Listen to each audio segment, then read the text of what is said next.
All right.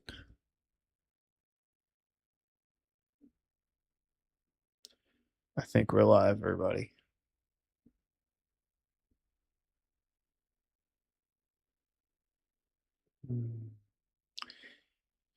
All right, let's give everybody a second to get in here.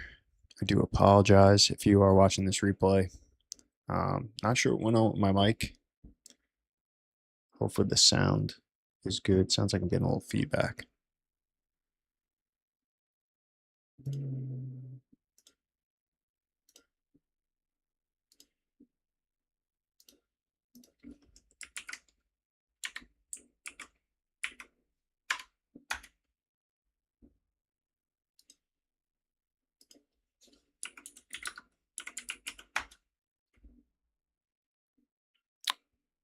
might have to move this a little away, get a little less feedback.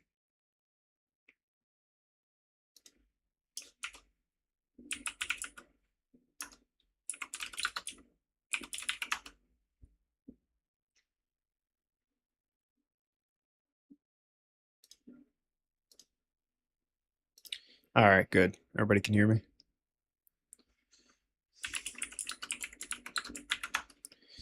All right. Okay, I'll give this a second shot. It sounds like, I wonder if I gotta turn something down a little bit. You guys might be getting a little bit of feedback. How's the sound, guys?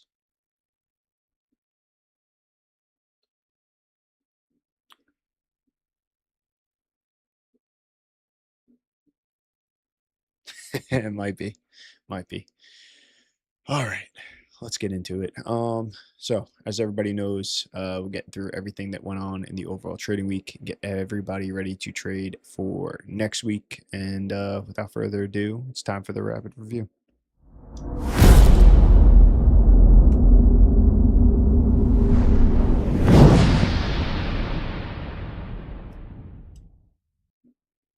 How about now, guys? Better? All right. I apologize. I don't know what went on.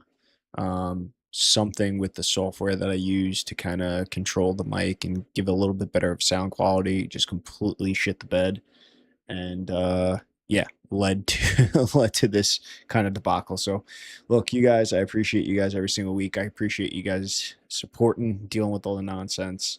But glad we're back and we're at it. So as you guys know, disclaimer: educational, informational purposes only, not financial investment or trading advice. All right, let's jump into it. So there we go. Market. We got sideways in my stance. 60 to 80%. And I have that up there. I'll give a little bit of a caveat of why it's a little higher than I'm actually exposed right now. And I'll talk a little bit more about that. But in terms of Webby trend, we're sitting choppy there. We're sitting sideways now, both on the 50-day, my 50-day trend, and 3.5% off the highs on the S&P, 6.96% off the highs on the NASDAQ. No problem, Carl. Anytime, anytime. Liz, what's up? What's going on? I appreciate you guys. Thank you. So yeah, a lot of yellow on the screen. No surprise there. We'll look at the index performance. If we're looking at the week, S&P down 1.95%. NASDAQ, big down week, down 4.60%. Dow up 0.6%. Russell, small caps leading away, up 1.02%. For the closing range, horrible closing range for the NASDAQ, horrible closing range for the S&P, mediocre for the Dow, not surprising, and actually surprisingly good close on the Russell. So we're seeing a little bit of divergence on those small caps versus these mid and bigger caps, especially within the Nasdaq. So something definitely to note there, and we'll talk a little bit more about that when I bring the charts up. But for the year, the S&P up 6.12%, Nasdaq up 7.22%. Dow up 6.50%. Russell still hanging in there with a strong 18.77%. So year the small caps, it seems. We thought it was going to be a semi-boy summer, as everybody was saying. But yeah, Russell, small caps leading the way for sure. Looking at the moving averages, a lot of change, huge change. Anything underlined change from the prior week, negative to positive or positive and a negative. As you can see, 10, 21, 50. We dropped below both on the S&P and on the NASDAQ, dropping into the red. very, very negative sign to see this. And we'll, again, when we get to the charts, as always, we'll talk a little bit more about it in depth. Still healthy, all above all on the Russell and above all on the Dow. Distribution day count. I know this was brought up in Discord, questions about this. So this is what I have. The one distribution day that I think is debatable. I don't think everybody had the 6/24 Wednesday distribution day on there. I showed slightly higher distribution day, so I edited it, giving me a 5 count on the S&P because we lost the Friday May 15th distribution day due to time, but we gained, like I said, I put down that 6/24 Wednesday distribution day. So not a ton of distribution coming in on the S&P, but still a little bit higher. The real talk is the NASDAQ. NASDAQ up to 9 distribution days, tons of distribution. This week alone, we had 3 distribution days added on Tuesday, Wednesday, and Friday, and we only lost 1 on Monday. So sitting at 9, very, very high number. And the big talk here, if we're looking at the time, we're not going to lose any distribution days next week on the S&P, and we're only going to lose this 1 distribution day on the NASDAQ due to time. In terms of price action, we are basically red on every single one of these distribution days, which means aside from the one on Friday, we're flat there because that just occurred, but we are below the close of every single distribution day. Definitely a negative sign to see this amount of distribution and to have us below all of those days, showing that the selling that occurred these days was not able to be recovered. Time to dust off the SQQs. Oh yeah.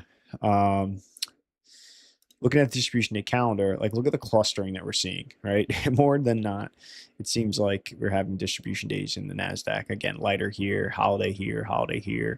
But yeah, lots of distribution showing up in the market. So let's jump over and take a look. Jeez, there we go. And take a look at what's going on the indexes. We'll start off on the daily on the NASDAQ as always, right?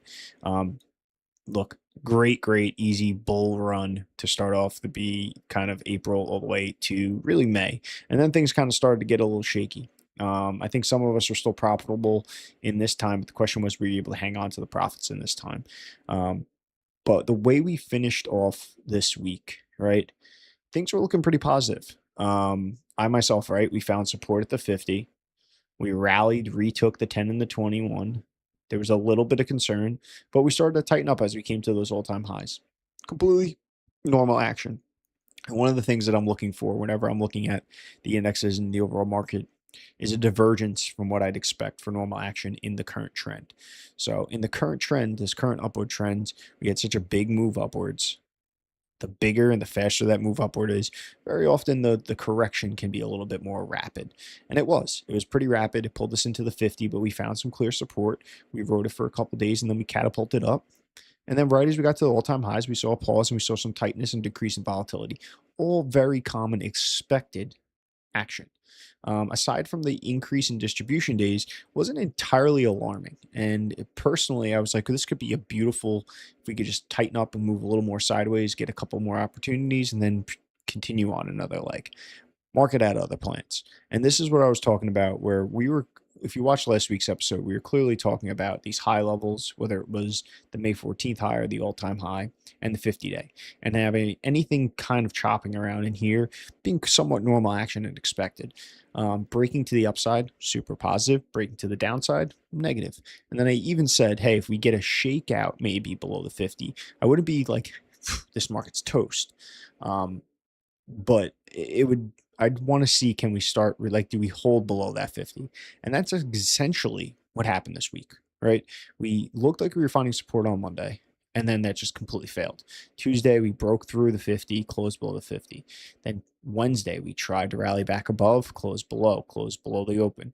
Then Thursday, same thing, right? Down. Tried early in the day to get up past that 50, clear rejection, rolled back over, and then the same thing Friday. So that 50 now, what was showing support, has now flipped to an area of resistance. And now what we thought was going to be maybe some sideways action here has broke to the downside. And that's really what we were looking for. Which way were we going to break from the sideways action, up or down? And we kind of got that answer. It was to the downside. Now, when you look at this without the moving averages, we are still holding above the low of Tuesday the 9th, which is positive, right? We haven't made lower lows yet. But this type of environment is not not conducive for an easy market, easy money environment. Very often, these environments are going to make trading difficult. It's going to make trading much more of a headache.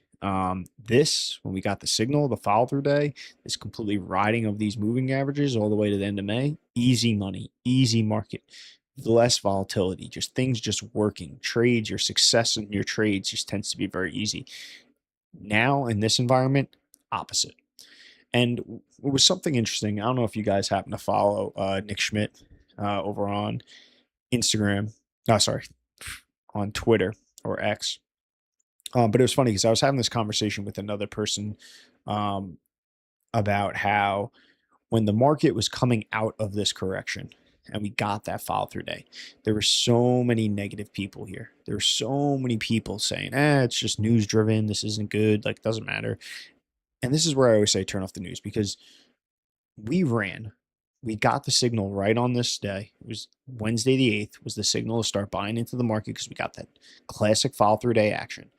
And it was just off to the races. And the market continued to follow through, continued to confirm, and breakouts continued to work, and money continued to be made. This was that market where you wanted a clear head and you could just put money down and watch it make gains for you. Now, ironically, now we're in the opposite type of environment. And when you have people like myself, people like Nick, who are saying this is the type of market you want to kind of be a little less risk, a little more risk off. You want to be a little bit more patient. You really don't want to place too many trades. You have people saying the complete and utter opposite, which is very ironic to see when things were easy and things were good. And a lot of us, especially us, are just following signals and not worried about the noise and the news and our egos and our emotions. We were like, okay, the signal came in, let's ride the trend.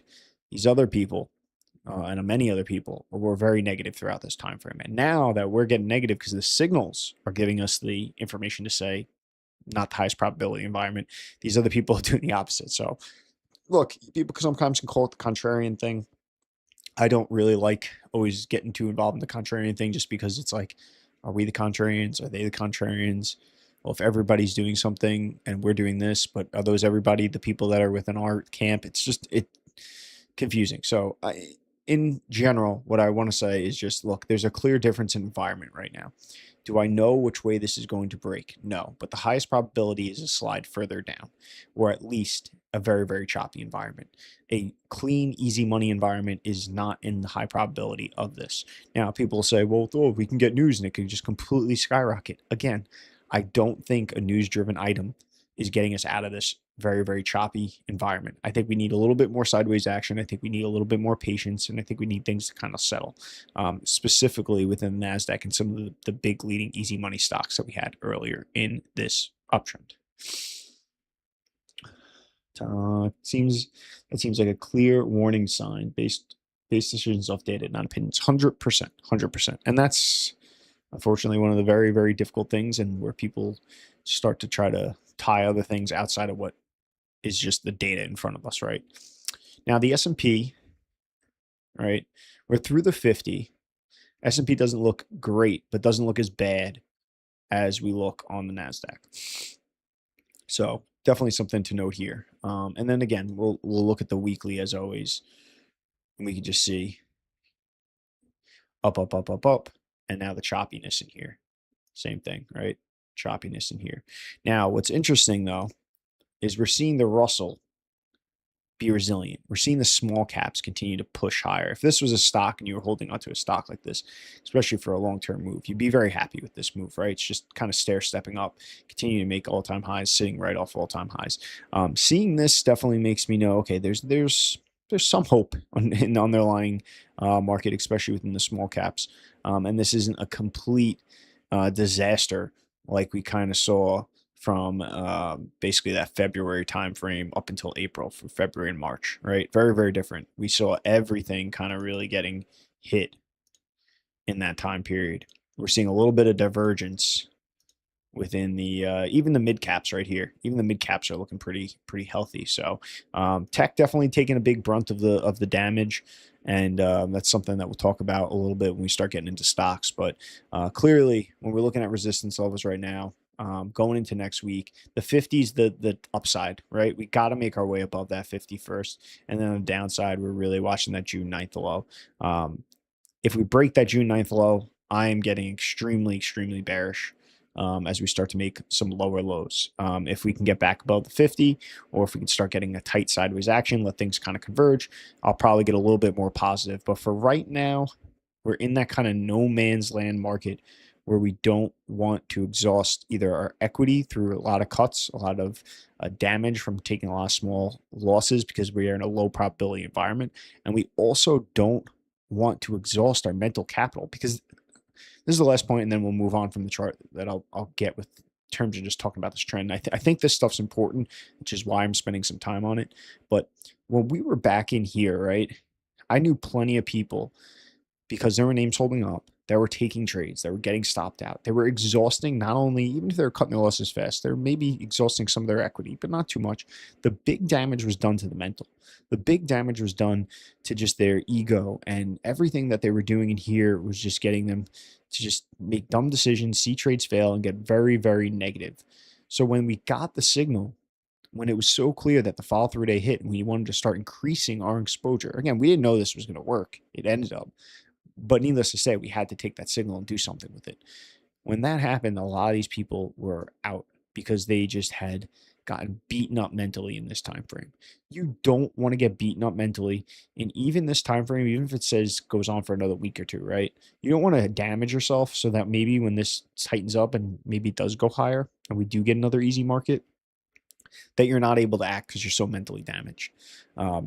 So a lot of things that really matter in this market and what's going on. But the clear thing right now is we are in a lower probability market based on how the market is acting, and we're expecting things to not resolve instantly and probably need some time to digest all of what's going on and let this choppiness kind of work its way out. I raised cash late in the week, and I'm feeling a lot more calm. Oh yeah, there's nothing like closing out some positions when you're in that type of environment, just to let it all out, just release, not have so much stress. So, all right. So sorry, a little long on that part, but I think hopefully there was some value in kind of what I was saying on there. So let's jump back over. Let's get back over to some of this information. Let's look at the sectors. So when we're looking at the sectors, right? Real quick, actually, because I'll forget to do this. News-wise, we have Monday, Tuesday. We're going into July. Crazy. No news going on in July. Earning-wise, really not much going on earning-wise. I don't really see any names that really seem important to me at all. So still light in the earnings, kind of in that lull between the next earnings season. Yeah, so we got in terms of news and earnings.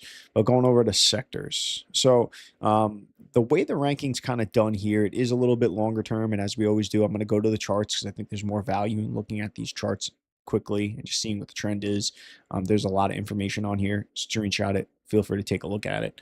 But when we're looking at what went on this week, right, healthcare seems to be that clear winner. We're seeing a lot of strength within biotechs. And I think a lot of the stuff that is working tends to be in the healthcare sector. Seeing some stuff in real estate, to be honest, they're normally, as growth stock traders, it doesn't tend to be a lot of stuff in this sector that becomes actionable. Utilities, consumer staples, energy making a little bit of a comeback, and that's really it. But the big talk right here is tech. Tech getting annihilated, down 5.3%. Which was number one and is still number one in the rankings, really taking the biggest hit. So let's jump over and take a look at Deepvue. And this way we can kind of take a look at the charts and really dissect what it means by what's going on with these trends. So first thing I'll say is, as you guys know, I'm a Deepvue partner. It's a tool I use for all my stock analysis, for all my fundamental data, charts, screening, watch lists, all that kind of stuff. By far, one of the most powerful tools out there at what I think an insane price for what you're getting. Super, super customizable, so it fits all type of trading styles. But for the people like myself, or these momentum growth stock traders rooted in CANSLIM, swing trading, this platform is built by traders who are in that kind of realm. So there's a lot of features that really do the stuff that we need very, very well. All right. So let's start looking at what went on here. Let's take a look at the chat real quick. I noticed redistribution 2 to 3 weeks ago. Lucky got out of being heavily overweight in biotech, probably too much. For now, it's working favorably. Yeah, yeah. Any look, sometimes you're going to get really overweighted. I've had that happen a couple times this year where I just felt like I was oversized and overweighted, specifically in MU and SanDisk and semis, and in a high probability environment of a pullback, and knowing the mental anguish of watching a normal correction with a huge amount of weight, and that I personally just it's not good for me. I would take some profits at this point, knowing it could always add back later. Some people can stomach that. Some people can hold to a 10-week moving average, no problem, and then have a massive position. And that's a skill and in and of itself, but it's just kind of not me. So nothing wrong. Nothing wrong with anything you're doing. All right. So healthcare, right? Let's kind of resituate my charts over here. All right, so healthcare. The big thing right here with healthcare is, especially as we zoom out, we start to see, right, we had this kind of sideways choppy action, big base, almost like a VCP kind of starting to form over here. But we skyrocketed right into those all-time highs, and actually basically I think we got an all-time high close. We did get an all-time high close with a nice perk up in volume. So healthcare, specifically driven by I think a lot of the biotech stuff, doing extremely well, looking like it possibly wants to turn around and start leading. If there's a sector that I'm interested in playing in right now, this is probably it. Because of the strength that it showed this week, because of it breaking out essentially like a stock would, and really bucking the trend of what the market's doing. Real estate, right? Real estate, very similar. We're getting that similar action. But to be honest, it just doesn't tend to produce a lot of the names that most of us like to trade as growth stock traders. Utilities, not as promising, still kind of sitting there, still some upside stuff going on here. Just kind of retook the that 50-day, like where we look at over here. This has really just been kind of a more clean trend. We've been above the, we were holding above the 200. We're kind of really trending upwards a little more strong. Healthcare just looks a little bit better. Consumer staples, more of that sideways action. Industrials, looking like it wants to breaks out. This is another group that looks really strong, probably worth paying attention to. Energy kind of like almost looks like a correction or a little mean reversion because of how bad it was really kind of reversed. It had such a big up run, and then it kind of looked like it was starting to maybe wedge its way up, and then kind of broke and started creating some lower lows. So energy kind of off the table for me personally. Financials, looking like it wants to perk up. Not as strong as healthcare, but something that looks like, something that is turning around, starting to create those higher highs, made it above the 200. I would like to see that the trend continue a little bit and see this be a little bit more sustained to the upside. But you got materials more in a sideways action. Consumer discretionary, nothing to really talk about. Communications breaking down almost worse than we're breaking down the energy sector. And then now tech. All right. Getting in on the tech side of things. So clearly the driver for this easy market and for growth stock traders tends to be where a lot of the names in today's day and age that we trade. But if we're looking right what's going on here, breaking down, right? Not really. More of a correction, more of like a pullback. But similar to the market, like we had this really strong uptrend. We had a rapid pullback. We had a ride. We had another breakdown, getting through that 21. Likely to see some more choppy action in here. It could be for a couple days, but this doesn't look like a pullback. It looks like more of a base forming. And I think that's one of those things that I've started to, in more recent years, start to understand. There's times where you get a pullback, and there's times where it's not really a pullback, it's more consolidation. Yes, technically a pullback is a consolidation, but it's times more where the digestion needs to be more than a day or two, needs to be more than a week. It tends to be a little bit longer. And this is kind of showing that that's what we're looking at. Where when you have, which maybe over here, right? Maybe this type of pullback, even if it came into the 21, that's more of a pullback, right? Big uptrend, kind of couple days tight, hits, rolls back over. This severe break and this rapid decline and this increased volatility, the attempt to kind of rebound and then break down again, This is more to me as I'm looking at higher probability of more of a consolidation based typing pattern versus a correction. So just something I thought I would share. I don't think tech is completely out of it, especially for a very long, like a more longer term position trader.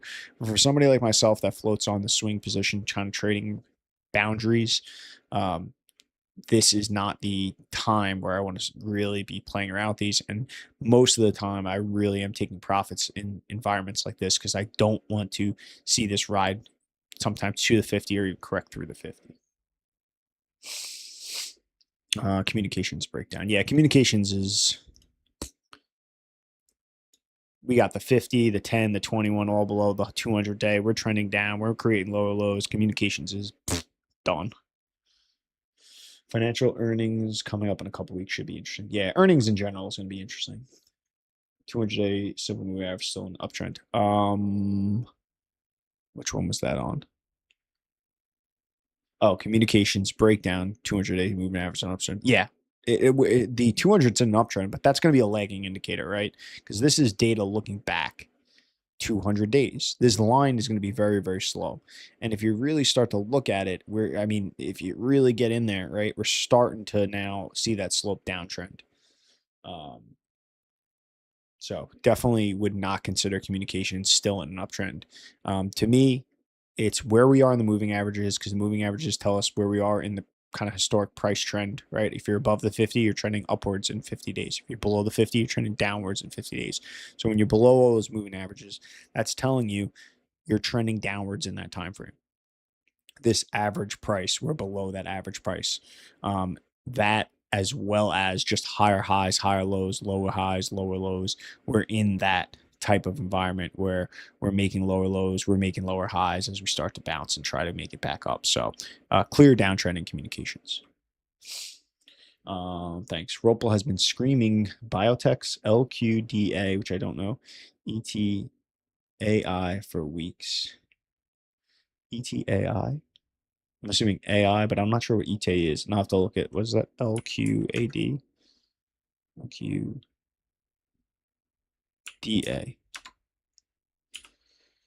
Liquida Corporation.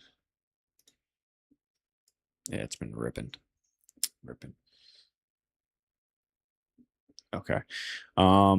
But yeah, so that's what we have in the sector side of things. Like I think right now the real thing I'm paying attention to is more the healthcare. That seems to be one of the stronger sides. Again, the industrials, I think you could probably have a reason to pay attention into that area. The materials, kind of not as much, but really to me, it's more the healthcare and looking at the industrials. If we're looking at the 3-month, this is the other thing that's nice is I could sort this by IRS, right?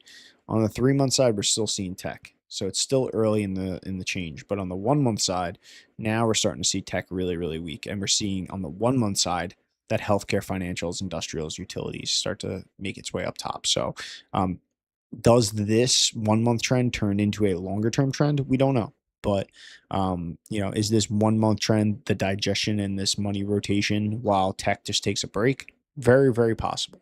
But for the swing / position trader, somebody in my realm or shorter, now is not time to be playing tech. And even for the long-term traders, now's not time to add new risk into tech because that choppy action is likely going to stop you out. But if you have positions and you are a longer-term position trader, selling off some of these names that haven't broken key levels, that has not really shown itself to be the signal that we're getting. Growth quarterly numbers. Okay. Yeah, disgusting in a good way for sure.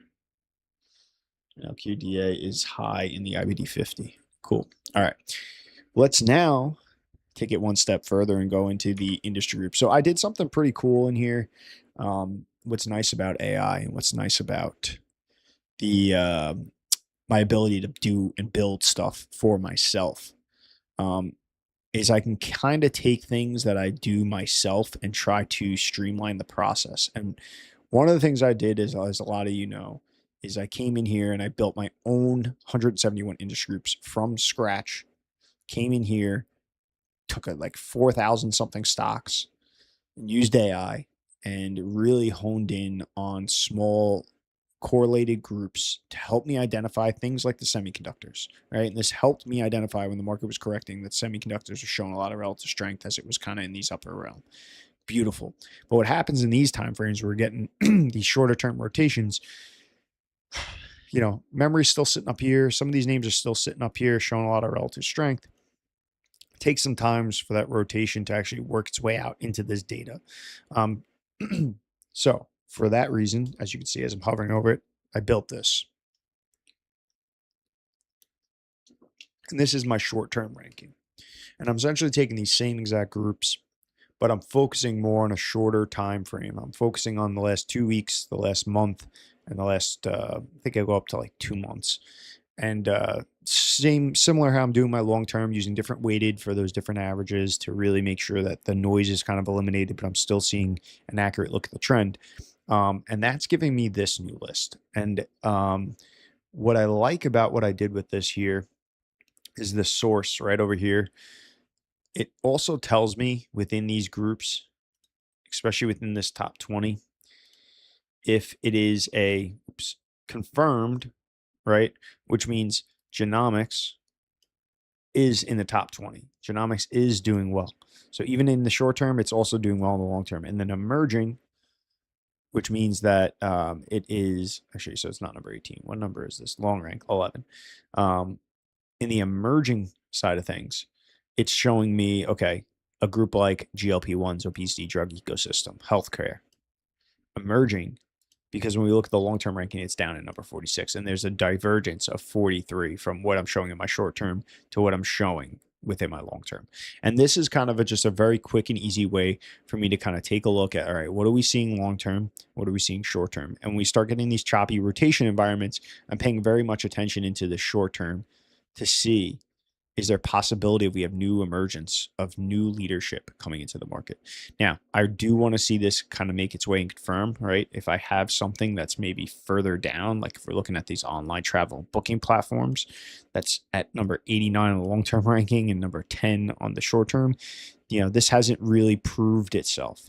But what if I'm looking at something like genomics, that maybe is number 1 in the short term and now 18 in the long term? That's heavy paying attention to me. Home builders, area to pay attention to. You know, you're starting to see where the divergence from what we're showing short term and long term isn't as big. Those names I really want to start paying attention to. Look, biotech, right? Healthcare. What else has a small divergence over here? Even memory's still showing a lot of strength. So basically, instead of having to, as an art, see and feel this stuff going on the market, I now have this to kind of to show me what's going on. So really the big thing, like I said, is that healthcare group is really where a lot of that money seems to be kind of focusing on. Another area too, cybersecurity. We saw a big pop in a lot of the cybersecurity names and then a rapid correction, a lot of tight action. And we could look at some of those names, and cybersecurity, number 11 in the short-term ranking, looking like it's trying to climb its way up. So this is just one of those ways. Another one of those ways I'm looking at things is my rapid movers, which is another way to just see how things are climbing in the long-term ranking. And again, we've been seeing this, and I've brought this up. If you look at some of those past week episodes, we started to see a lot of healthcare formulating into this. We're still seeing industrials and some other names in here too. So again, kind of confirming what we're seeing on the short-term list. And then this, I just always like to show everybody just leaders for the week. But again, with this leak being heavy rotation, we're seeing a lot of the healthcare stuff kind of formulating here, some of the real estate, some of the financials. And then what we're seeing in the losing side, we're seeing get hit the most, the blockchain, some of the AI, drones, energy, battery surge, quantum, like a lot of the names that we've actually been probably paying a lot of attention to, starting to get hit the worst. So again, this is shorter term. We want to see that continue to follow through. We want to see that continue to confirm, but it should also kind of dictate some of our actions for sure. So I think I kind of summarized where I'm looking at in terms of these industry groups. I'm not completely disregarding some of these long-term names, right? I don't want to completely lose sight of some of these AI names, some of these leaders, because there is a possibility that they are just taking a break. And then a couple of weeks from now, maybe a month or two from now, these names reemerge and continue. And at that point, I want to make sure that I did not forget about some of these big term leaders. But again, I think right now with the market we're in, this short-term list is paying is a little bit more of my focus, seeing where money seems to be rotating to. And like I said, healthcare seems to be where it is at. All right. Well, let's now jump over to Deepvue. Talk to you guys a little bit about my portfolio, what's kind of going on. We got one name that was suggested prior to this, and then any other names that you guys want to look at. Carl said, any factoring accumulation distribution trends. This is factoring accumulation distribution. No, actually, that has nothing to do. I really never studied accumulation distribution and the trends and using that as a tool. So personally, no, I don't. Those industry groups are really it's just pure price action is really what it comes down to. And yeah, I can get a little bit more about breaking down of the formula and everything, but obviously there's not a lot of value in that. And if you do have interest in that, just reach out to me and I can kind of explain and show you, just in case you want to do something similar for yourself. So all right, let's talk about the names I sold first. BE, you guys know in Discord, I had mentioned that I sold this over here on Thursday just because I really did not like the action. I knew this was a little bit more volatile name. I didn't like the action in the market and how the market was below the 50. Luckily, I was kind of getting in down here on some support levels as we kind of broke out. So I was able to get out of this. I think it ended up being a little bit over like a 12, 13, 10, somewhere around there. You know, somewhere in a double-digit gain. I was able to walk away. You know, rough because I was up almost 25% on this, but you know, retraced, and luckily that kind of observation I had, not liking that upside resistance, not liking the market in, wanting to reduce my exposure. This being one of those names where I was like, you know, let me just lock in some profits here. This market doesn't look great. This action confirmed confirmed exactly what was kind of happening. And there were some talks about the news behind it. And I'll even do this little Ask Deepvue and see if it comes up with exactly what the news was. But again, I don't really care because to me, yeah, sure, this was a big drop, right? 12%, fuel cells, fuel cell energy surge, well, Bloom did shock. So fuel cell energy, I guess, took a lot of the market share out of this one. But look, I don't care. This is an after effect. I don't give it. I really don't give a shit why it broke. It was giving the signs here that something was wrong. I don't need to wait for that news to happen. People are starting to get out around here. And there was resistance to the upside, and the market wasn't good. So the news could say whatever the news wants to say. To me, I could care less. If I waited for this news and a reason to sell, I'm too late, right? So just the price action in and of itself and the behavior of the stock told me, and the behavior of the market is what got me out on this one. So cut it, loss with sold profit. Good, good, good. All right. SanDisk, right? All right, you guys know this was my name that was bought on the follow through day. There were some partial sells, rebuys all throughout this. Biggest winner that I have from this year, because I even made some gains in this one in January back here, I believe. Early January, I also bought this name and kind of was able to take some profits in this. So this has produced a ton of my gains for this year, and being the clearest leader is just something that I've navigated my way in and out, taking bits and pieces of this chunk all the way up. A big piece of what's had me step out of my final core position in this name was the fact that we were starting to see just a lot of kind of you know, big gap ups, moves, and then we had MU reporting, and knowing MU's report was going to likely cause a very similar reaction to SanDisk, and having a ton of weight in my portfolio in MU and SanDisk, I decided to sell right before earnings, which was, I believe, this. Did I sell Wednesday morning? I think it was like Wednesday morning that I kind of sold, especially as it was starting to break. And I said, you know what? I can't have too much weight in this earnings report, and I just decided to lock in my final little bit of gains on this. Well, big bit of gains on this name. So that was kind of my reason for selling. It's really had more to do with the news that was around the corner. And look, it ended up gapping up, but again, we saw that resistance to the upside, and we kind of pulled right back in from there. Longer term people, I don't think there's anything wrong with this, right? No rules broken, but just this given market, I'm not looking, especially a name that's got a 10 ATR, to kind of be sitting in that. With that being said, we had MU. This I had sold a little bit of it. I had a kind of a full position at that point, a little over, a little less than a full position at that point, after I had taken some profits off the table. Earnings, we had a big gap up, and then I ended up on Friday deciding to just close out the rest of this position. Again, really a lot of it based on the market. A lot of it that we had that big earnings gap up. We had the really strong report, and then it just didn't seem like it wanted to, just seeing that upside resistance. And then especially how Friday acted, just didn't have that follow through. You have a good earnings report, you have a big gap up. You kind of want to see that continue to push its way through, and that fact that it did not, and it actually broke below the low of that gap up, was very alarming for sure. So another reasons why I stepped away from MU. Um, so that kind of leaves you with a lot of my selling. Now, in terms of what I still have, right, my positions, basically what I was just talking about. It was the cybersecurity and the biotechs. These two names I've had for a little bit. They've been showing some, they had this big up run. They've been showing some real nice tight support. They've been kind of they gave me a really tight risk to put a position on. And luckily on Friday, it seems like it's starting to make its way out. I do want to see us kind of get right above this Monday high and this Thursday, June 4th high, to see us really kind of break through that sideways action. But needless to say, this looks pretty healthy, and I'm pretty happy to be in this position. And then my other position is Eli Lilly. I think it was on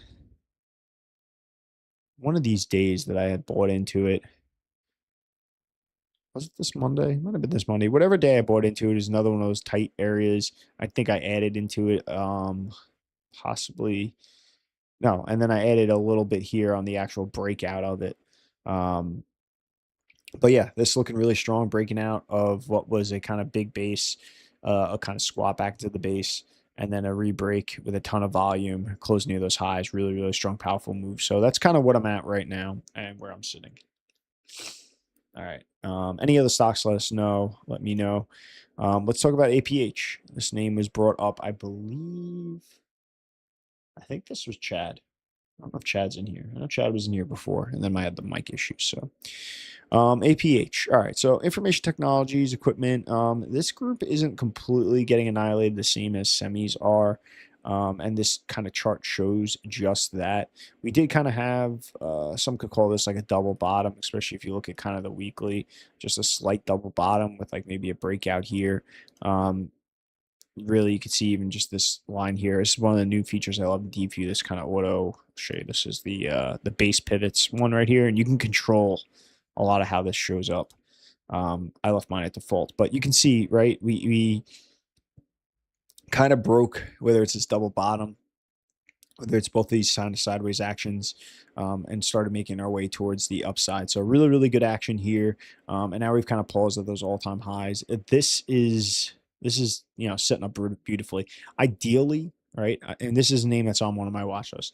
Ideally, I think I want to see this name tighten up, move sideways, and let that 21 at least start to catch up towards the price, move a little bit, and give me a little bit tighter of an entry.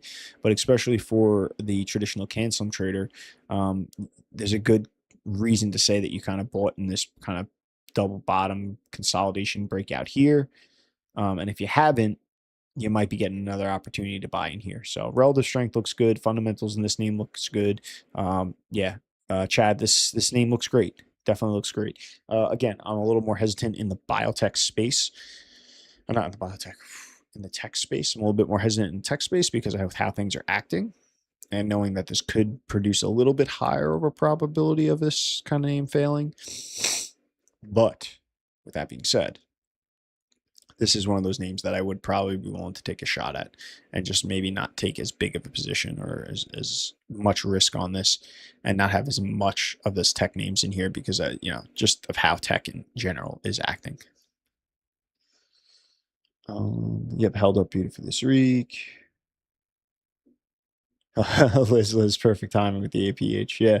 All right. So Liz, you got it, and Carl, both of you guys, Chad, sorry, both of you guys asking for the same name. So all right, everybody on the same page. All right. Again, let me see. Did anybody throw something else in here? We'll look at the XBI. Just look at that biotech stuff. Really kind of confirming. Like, look, it's just that it broke out and it's trending, right? Confirming more of what we've been talking about. Um, okay, nothing else in there. Still have some watch list stuff to do. This is kind of just some stuff that's floating over from last week. But look, here we go back into the cybersecurity stuff, right? Very similar action, big correction, huge gap up, shook out below those gap up lows, held at 21 very well, never closed below that 21 EMA, and then had a big powerful move breaking this downtrending line right here. Yeah, this is a beautiful move. At this point, I think we're getting a little bit extended, right? Because we had a what 9% move, and this could easily retrace from here. But yeah, just confirming again that cybersecurity stuff looking great. Rocket Lab kind of really crumbling. This was a name that I was in back here and missed this big move because of earnings and not wanting to take the risk going into earnings, and then we got the big move. Part of the game, risk first. But then we were starting to see like we maybe were supporting the 50, and then we broke through. And now we're looking like the floor probably coming down to either these lows or the 200-day simple moving average. With that also being said, SpaceX, right? No, SpaceX. There we go. This is something you show your friends that are, even if you bought at the high, somebody's down 10% already.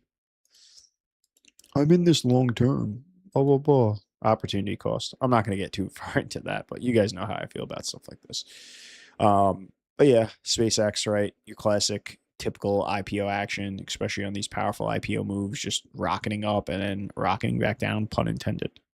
And really kind of sitting just above those opens. And I would not be surprised to see this shake below the actual opening price of this IPO. And then very likely what I think we're going to see on a name like this is some sideways action, some real digestion, and just it's probably going to fall out of favor for a while until I think at some point this is going to likely create some great opportunities just because it has that new, and it is clearly something that's impactful in this world. And but just obviously, do you want to be in something like this that's losing your money, or you want to be in the leaders? I want to be in the leaders. So the new bull. Let's look at that just to talk about it, right? Look at this, right? Big up, kind of corrected, kept correcting. So look, some people, they play these games in here, not my game, right? And one of the things that I think is cool to kind of talk about, I do that all the time, idiot. It's meta, right? So if we go to the monthly,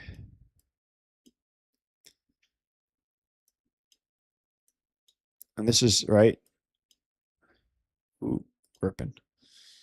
All right, that first month, we opened up kind of lows. Look at this. We went 16 months sideways. You're almost over a year before this thing started to make you money. And what profits could have been made in that time frame is what you should ask yourself. And then look, it did go on a big run. But then again, I always say this for those that are like, geez, I can't get this to. For those of you that are like, well, I'm holding for the long haul. All right. Tell me how you feel when you have a 77% correction in your name. Probably not good, right? So everybody can say what they want to say. There's a reason why if it was this easy, everybody be profitable and making a lot of money. Compounding is where real gains are made. So all right, back to the watch list. Let's look at some of these names here, right? Quantum, back to the dailies. Quantum. There we go. Quantum. A lot of us have been watching some of these names. There we go. But not looking very favorable right now. Some of these Bitcoin mining names are looking decent. Hut should be in here somewhere. Maybe not. Yeah. But again, I think these are more in base building patterns. Nothing looking like it's super, super strong right now. But a lot of these names, like this is what I talk about where I'm not like completely forgetting about. Like I'm not forgetting about Twilio. I'm not forgetting about like a lot of these names, Bellevues, that are finding support at the 50. Sorry, Bellevues, that's like right below all-time highs. APH, Wolf, another one of those, Dell. Some of these names correcting, like even like Corning, right? Like seeing some of these photon type companies that are, looking like they don't want to break out, and we're seeing things get a little more difficult. Intel, GEV, a lot of these names that we've been watching, like just don't forget about them. Like they might be rough to trade right now, and they might be causing a lot of stops and breaks, and some of these names are going to completely crumble, and some of these names are going to return. And I think that's something that's important to talk about, because if you're looking at just kind of this list, there's a lot of these names that they still look healthy. It's just I don't think this is the environment for them right now. And I think a lot of these names, like even GEV, I don't think this is just taken off without us. I think this might need a little bit more digestion, and maybe in a couple of weeks this is going to set up a little bit better. But if it goes on without me, it goes on without me. Where looking at something like a Snow, where we had this big digestion, big correction, big powerful move to the upside, this group seems to be showing strength. I feel a little bit more confident than something like this that just doesn't, it broke and now it's coming back and it's just getting a little choppy. So look, that can happen to Snow too. But right now, the leadership looks like it's rotating into that area. Even Corning, right? Really, really great name, powerful, strong, good name. Broke out, and it just seems like it just doesn't want to go. Just doesn't want to go. So this I think could be a little bit stronger, but keep that in mind. Don't always think that these names are just going to go on without you. Don't think at the first sign of strength that means the stock is gone and that's it. Very often, especially for those people that are like, I keep getting stopped out, I keep getting shaken out of names. It's just sometimes those names will eventually go on, and you were just a little early, and things needed to digest a little bit more.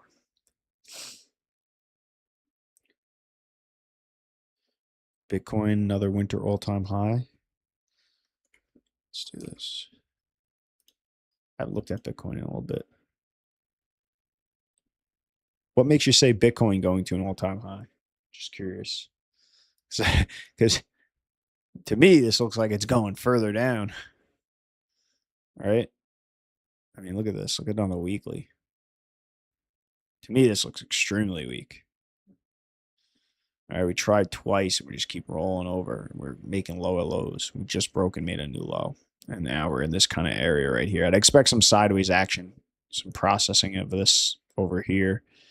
And then from there, we'll decide if it holds and goes higher or breaks lower. But yeah, I don't see Bitcoin. Oh, another winter. Jeez. Sorry, it's a little late over here. All right, my bad, Carl. Yes, definitely seems like it's headed for another winter for sure. For sure. I can agree with that. All right.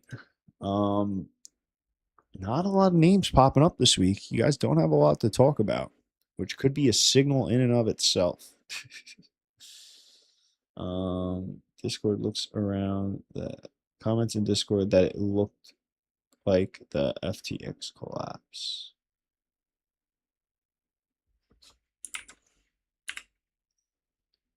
I'm assuming not this FTX. Sorry, I don't know what you mean by FTX collapse. That's probably my fault. But yeah, so that's regarding okay. All right. Well, look. First off, let's kind of recap this. If you guys have names, you know the deal. I'll jump back over, but let's kind of try to close this out and some closing thoughts. And if we got to come back in here and look at a couple names you guys have, I'll do that gladly. The biggest thing is you really, really, really have to be patient. I talked about in the beginning. You do not want to see, don't want to see people exhausting their mental capital to then when this market gets easy again, they're not making the moves that they have to because they're beaten down. I think in what it should probably have been one of the easiest, not easiest, but one of the easier markets to make money in this year, you have a lot of people struggling just because they got in their own way. There are people that have the same follow through days rule that follow almost the exact same strategy. The pure CANSLIM trader, as a pure CANSLIM trader this year, was phenomenal, phenomenal in the first half. If you stuck to the rules and stuck to the plan, there is no reason you should not be absolutely killing it. If you take a step back and you really see what happened, I think most people are going to find it was an emotional thing that caused they didn't buy on the follow through day, or they weren't doing the work. They weren't looking at the clear leadership that was coming out of semiconductors, that was coming out of memory, right? Because memory had been leading for a while and showing a lot of strength.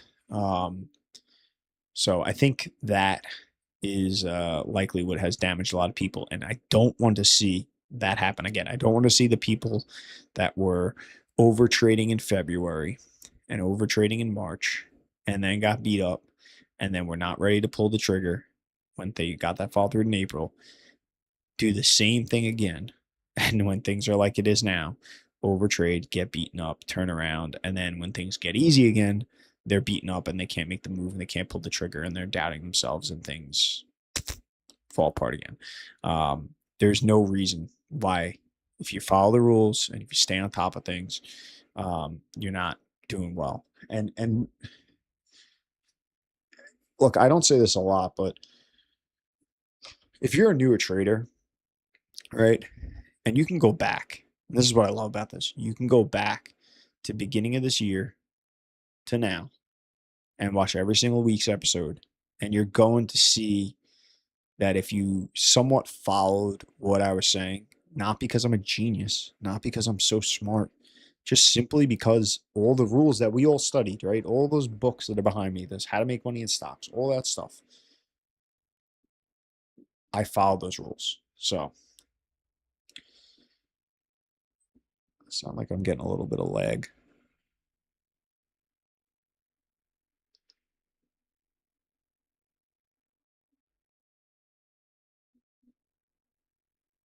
Maybe I'm getting lag over here. My bad, guys. I don't know if my sound's all screwed up again.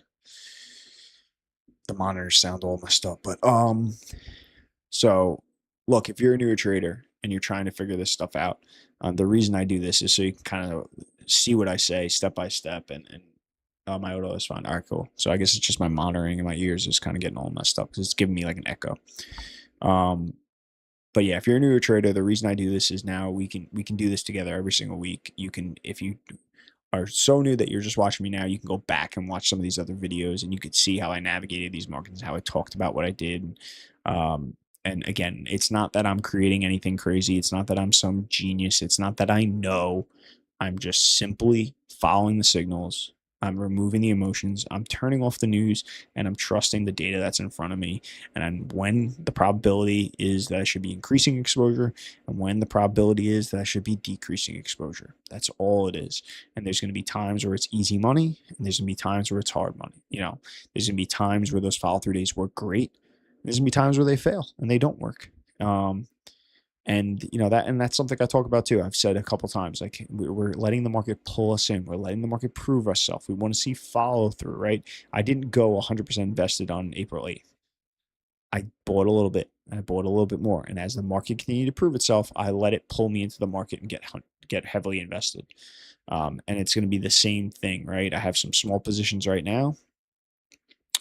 If the market starts to turn around, you'll see me saying the same thing. You'll see me saying, okay, we're getting signals to start increasing exposure.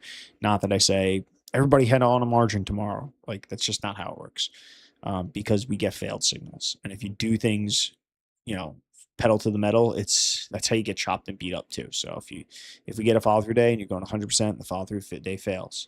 Then we get another follow through day, 100%. Follow through day fails. Another follow through day, 100% fails. If you're risking 5% on every single trade, you're just on average, let's say you lose 5% of equity on each one of those full and follow through days. Now all of a sudden you have 3 failed follow through days in a choppy market that just won't turn around. and now you're down 15%. That should not be. You should be down single digit percents through those points. So, yeah, again, I think this is a great time to do a lot of studying. I think this is a great time to really, like I said, go back and watch the videos. I have videos older from last year. I think I've gotten better at explaining things and how I do things in the last, 6 months. Um, Last year I talked the same stuff, but I don't know if I should probably go back and watch those videos. I don't know how well I depicted what I did, but um, yeah, regardless, you use these as a tool for yourself to kind of go back and study what's going on and compare what you did and your notes and your decisions and your emotions and try to see where maybe if you're somebody that didn't do well, why you didn't do well. But in the same side, for those of you that did do well, for those of you that did trust the follow through days, use that too. See what you did well, and don't get overconfident and understand. Like in this situation, everything worked. There are going to be times it didn't work, so don't get overzealous. I know somebody. It pains me because it's somebody that used to watch my original thing I used to do like this, and somebody that I talked to for years. That was a young person that was getting good at trading, and they got very, very cocky and they got overconfident and they started getting where they were throwing caution to the wind. They were putting a lot of risk on in markets that shouldn't have had a lot of risk because they just felt like they just knew everything and they knew what they were doing. And then they just got annihilated and they quit trading because they got so ego got so defeated. So if you did really well, be happy, study what you did, realize what brought you to that, but also understand again that sometimes these markets don't always shake out the way it did, and you got to be prepared for all directions. 5% loss times 3 is more than 15. Yes, you're right. Yeah. So I'm not so good at math, guys. I am not very smart. I will admit that. And math is one of my worst subjects. Said there are only 5 people in here for such great info. Dude, that means a lot. Thank you. I appreciate that investing. Thank you. Love Ariel's interviews where he talks about gradual exposure. Yes. Because you know what? I think a lot of us do the gradual exposure thing, but we maybe don't talk about it as enough because I think it becomes so. Sometimes it happens naturally, but I think some people don't realize that you can't just follow through day and dump everything into the market. Just it's not a smart move. Um, I know I joke around saying I'm not smart. My wife, she beats me up all the time because she's like, how I say I'm not the smartest. I was not the smartest in school, right? I was not a great math person. I was just not a great student. I always say my major skill is I will just beat my head against the wall till I figure something out, and I have a lot of hard work and discipline. Um, but I'm not the academic, right? And there's a lot of stuff that I don't know, and there's a lot of things like off the top of my head, no, knowing that 3-5% losses, that's stuff I should know. But off the top of my head, saying 3-5% losses, 15%, obviously that's not the case. Maybe do an episode on position sizing and gradual exposure. What I've been thinking about this, and it's tough because you guys who know me know like I am. There's reasons I do this sometimes late at night or early in the mornings. I've got a lot going on in my life, and I'm pressed for time. I really want to start putting out like just pure topic videos where rather than talking simply about what's going on in the market out, putting out videos that are like timeless, putting out videos where I like put some slides together and break down gradual exposure. I break down market trends. I break down a follow through day. I break down chart patterns. I break down support, resistance, stop losses, risk management. Um, so I love that idea. And I promise I will figure a way out to do that. It might not be anytime very, very soon, but I'm gonna maybe I'll start putting some stuff together and start thinking about how I'm gonna approach that. Um, we'll see what we can do, and they'll probably do them live too because it's just easier for my editing purposes. And as you guys know, I love the interaction. The best quality anyone can have is preservation. Maybe do an episode. Yep, we got that. True. Much is follow through. Dude, I get it. I'm happy I had the time to catch the end of the stream. Yeah. I appreciate it. Appreciate everybody. And I appreciate you guys bearing with me with the, I don't know, that's the first time I've ever had my mic completely give out in the beginning of a stream. And I had to mess with some software, and I'm kind of upset because my noise cancellation and all that stuff was just not on this one, but that's all I got. All right. All right, guys. Well, that's all we got. Hopefully this was helpful. You guys know where to find me on Discord. You know where to find me on X, and you know where to find all those videos. And like I suggest, especially if you're a newer trader, go back to the beginning of this year to this point and watch some of these videos. There's a lot of hours, obviously. But even if you have it playing kind of in the background as you're doing stuff or you're driving, I think hopefully that I know I've dropped a ton of little nuggets throughout that process, and hopefully if you kind of look back in those time frames and what you were doing and how the market was acting, and it'll help you bring some light to maybe some of the things you did really well, some things you could have did better, and just kind of see my thought process of how I'm approaching the markets. Yeah.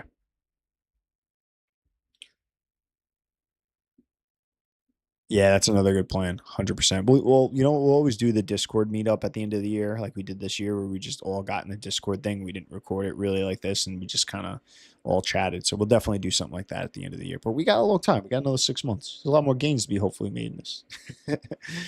All right. There you guys go. Enjoy the rest of your night. Enjoy the rest of your weekend. Stay disciplined.